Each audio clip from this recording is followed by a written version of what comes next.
कई सारे नीले कबूतर जो अभी अभी बुद्धिस्ट और भिमांड बने हुए हैं, उनका सवाल ये रहता है कि सभी जातियों के लोग कथावाचक, पुजारी और पुरोहित क्यों नहीं होते हैं। आखिर सभी हिंदू हैं और एक ही जाति के ठेकेदारी थोड़े है। बिल्कुल सही बात है।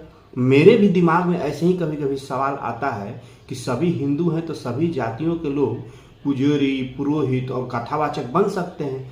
फिर मेरे दिमाग में इन सभी का नाम आता है आसाराम, राम रहीम, राम कृपाल, चिन्मयानंद और जो है रामपाल, रामफाल, फलाना, ढेनका, टेनका। ये सारे गैर ब्राह्मण थे और इनको थोड़ा सा प्रसिद्धि मिलने के बाद ये अपना आचरण क्या कर लिए ये पूरा देश जानता है। जब तक इन सभी के जातियों का खुलासा नहीं हुआ था तब तक तो पूरा देश यही कह रहा था कि हिंदुओं के ठेकेदार ब्राह्मण का देखो कैसा कुकर्म है।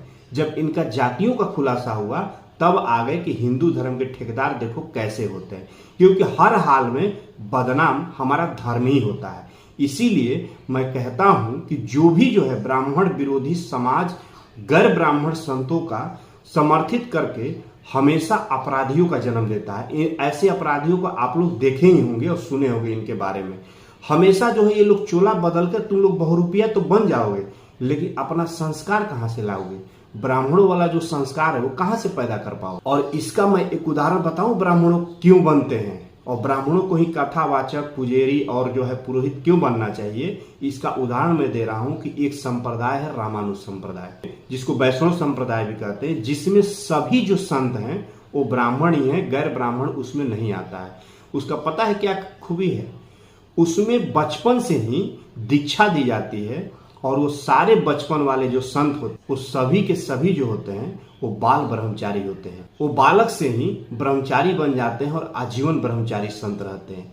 उन सभी के ऊपर आज तक एक आरोप नहीं लगा है, आज तक। और हमेशा वो जो है महिलाओं से दूर बैठते हैं, महिलाओं से दूर रहते हैं और सभी के सभी ब्राह्मण हैं। अब तुम लोग आओगे कि शंकराचार्य पे, शंकराचार्य ब्राह्मण ही क्यों बनते हैं? तो ब्राह्मण रहते हैं लेकिन पढ़ाई करके पहुंचते हैं, कितना कितना दिन तक तपस्या करते हैं और इनकी तपस्या तुम लोग देखोगे ना तो पागल हो जाओगे भाई, तुम लोग तो भाग जाओगे।